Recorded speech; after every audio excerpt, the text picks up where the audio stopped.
श्री बाळासाहेब माने शिक्षण प्रसारक मंडळ संचलित अंबड गर्ल्स हायस्कूलमध्ये मातृपितृ कृतज्ञता सोहळा मोठ्या उत्साहामध्ये पार पडला। कार्यक्रमाच्या अध्यक्षस्थानी जे.टी. करंबाळे सर हे होते। कार्यक्रमाच्या सुरुवातीला आलेल्या सर्व पालकांचे विद्यार्थिनींनी औक्षण करून स्वागत करण्यात आलं। प्रास्ताविक प्रसंगी बोलताना उत्तम पाटील सर म्हणाले की विद्यार्थ्यांना अतिप्रमाणामध्ये मोबाईल देऊ नका। मोबाईलचे दुष्परिणाम हे वाईट आहेत, त्याबरोबरच घरामध्ये होणारे संस्कार हे कसे होतात यावरही विद्यार्थ्यांची प्रगतीही अवलंबून असते।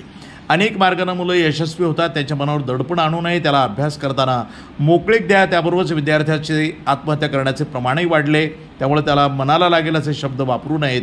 शेवटी म्हणाले की ज्यावेळी तुमचा पाल्य तुमचे चरण स्पर्श करतो त्यावेळी त्याला चांगली भावना प्राप्त होते, हीच जीवनातील आदर्श भेट ठरणार आहे। पत्रकार प्रकाश कांबळे म्हणाले की संस्कार शिबिराअंतर्गत संपन्न झालेला मातृपितृ कृतज्ञता सोहळ्यामुळे विद्यार्थ्यांनी आणि पालक यांचं अधिक दृढ बनतं। विद्यार्थ्यानं आईवडिलांचे चरण स्पर्श केल्यानंतर ज्याच्या मनामध्ये जी जाणीव निर्माण होते ती भावना मनामध्ये यायला पाहिजे। आपल्या मुलांची सर्व जबाबदारी शिक्षकावर न सोपवता आपणही आपल्या मुलाकडे लक्ष दिलं पाहिजे। मुख्याध्यापक जे.टी. करंबाळे सर म्हणाले की कुंभार जसा चिखलाला आकार देतो तसंच आम्ही विद्यार्थ्याला आकार देण्याचं काम करतो। विद्यार्थ्यांच्याकडे पालकांनी थोडं लक्ष दिलं पाहिजे।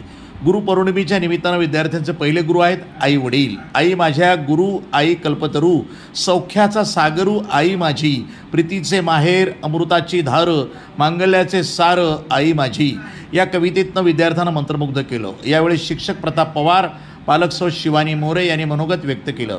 5वी ते 7वीच्या विद्यार्थिनींनी आपल्या आईवडिलांचे पाद्यपूजन केलं आणि आशीर्वाद घेतला। यावेळी सौ नसरीन शिकलगार, सौ Ranjana Holwan, Padmavati Patil madam, Darwajkar madam, Bajrang Patil sir यांच्यासह पालक, शिक्षक आणि कर्मचारी वर्ग मोठ्या संख्येने उपस्थित होते। स्वागत आणि प्रास्ताविक उत्तम पाटील सर यांनी केलं तर आभार सौ मीना चौघुले यांनी मांडले। NTV news Marathi, Kolhapur.